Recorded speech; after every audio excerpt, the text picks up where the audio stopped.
नमस्कार, मैं हूं आशुतोष। आप देख रहे हैं टेलीकास्ट न्यूज।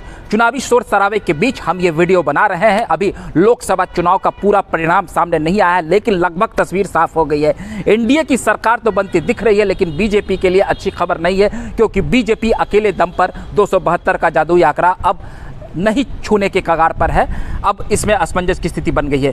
आपको याद होगा 2014 में जो मोदी मैजिक चला, उस वक्त बीजेपी ने अकेले दम पर 282 सीटें जीती और 2019 में भाजपा ने अकेले 303 सीटें जीती थी। उसे अपने सहयोगी दलों पर आश्रित रहने की जरूरत नहीं हुई थी। लेकिन इस बार जिस तरीके से बीजेपी ने अपना परफॉर्मेंस किया, उसमें कई तरह के सवाल उठ रहे हैं। सबसे ज़्यादा भाजपा को उत्तर प्रदेश में नुकसान हुआ है। भाजपा वहाँ पर अभी तक, जब मैं ये वीडियो बना रहा हूँ, लगभग 36-37 सीटों पर सिमट गई है। लेकिन बिहार में भी थोड़ा प्रदर्शन पिछले बार से बेहतर नहीं रहा है, लेकिन उतनी बुरी स्थिति नहीं है। लगभग एनडीए का पूरा कुनबा 35 से 36 सीट के करीब में है। कुल मिलाकर देखा जाए तो इस दफ़ा अब जो प्रधानमंत्री नरेंद्र मोदी के सामने जो तस्वीर उभर कर सामने आई है, जानकार अभी से ये कहने लगे हैं कि मोदी मैजिक नहीं चला, या कुछ ये भी कह रहे हैं कि मोदी मैजिक का ही करिश्मा है कि तीसरी दफ़ा भी इतनी एंटी इनकन्वेंसी के बीच में एनडीए अभी पूरे कुनबे के साथ 296 सीटों के करीब पहुंच गया है। सबसे ज़्यादा खास बात आंध्र प्रदेश की है, क्योंकि वहां पर विधानसभा चुनाव भी हुआ और उड़ीसा में भी विधानसभा चुनाव हुआ। उड़ीसा में भाजपा क्लीन स्वीप करती नजर आई है।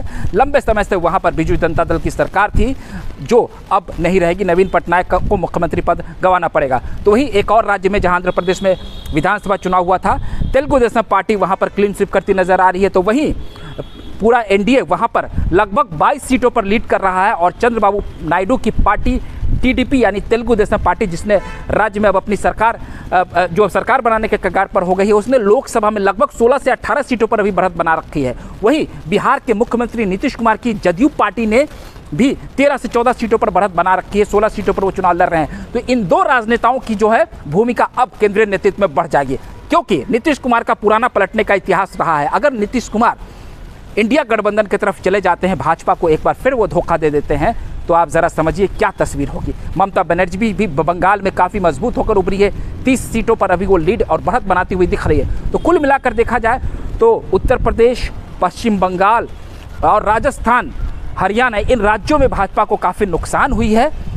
उसके सहयोगी दलों ने कहीं पर अच्छा प्रदर्शन किया, लेकिन ये डर बना हुआ है। और अब दिल्ली की सियासी हलचल तेज हो गई है और वहाँ पर जो है जेपी नड्डा बैठकों का दौर शुरू कर चुके हैं। राजनाथ सिंह भी उनसे मुलाकात करने पहुंचे। अमित शाह अपने सहयोगियों से फोन घुमा रहे। सीधी बात कह ले हम इस वीडियो में कि नीतीश कुमार और चंद्रबाबू नायडू की पार्टी के बल पर ही अब केंद्र में नई सरकार बनेगी। और अब देखना यह दिलचस्प होगा, क्या ये दो नेता नरेंद्र मोदी को बर्दाश्त करते हैं, क्योंकि इन दो नेताओं से उनकी तलखी पुरानी रही है। एनडीए से नीतीश कुमार ने इसलिए विवाद किया कि जब नरेंद्र मोदी प्रधानमंत्री बने, और चंद्रबाबू नायडू को भी बीजेपी के नेतृत्व में जब नरेंद्र मोदी आए तो उन्होंने तमाम तरह की उन पर, आप कह सकते हैं, जांच कमेटी बैठाई और उन्हें कहीं ना कहीं बहुत परेशान किया था। लेकिन अब ये एक साथ खड़े तो हैं, लेकिन अब चंद्रबाबू नायडू और नीतीश कुमार का वक्त आ गया है। सत्ता की चाबी उनके हाथ में है। और अब देखना दिलचस्प होगा कि इन राजनेताओं के बीच की टकराहट क्या होती है।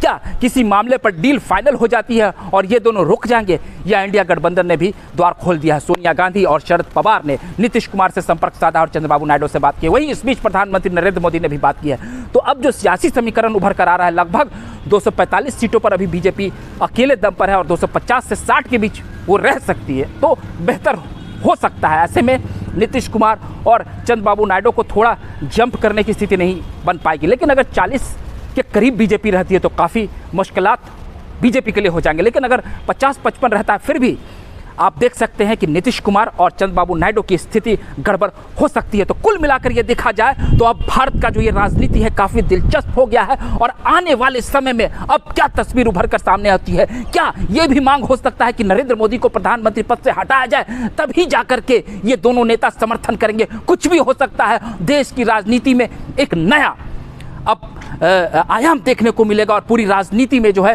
पूरा भूचाल आ गया है और पूरे तरीके से देश भर की जो है ये राजनीति है पूरी तरीके से एकदम गर्म होती नज़र आ रही है। और ऐसे में अब कई तरह के सवाल उठ रहे हैं और आप देख सकते हैं कि ये पूरा का पूरा जो है मामला अब काफ़ी दिलचस्प हो गया है। अगर आपको हमारा ये वीडियो अच्छा लगा हो तो उसे प्यार दे दे। अगली बार हम फिर नए वीडियो के साथ हाजिर होंगे। तब तक के लिए आप हमें बहुत बहुत इजाज़त दीजिए। बहुत बहुत धन्यवाद।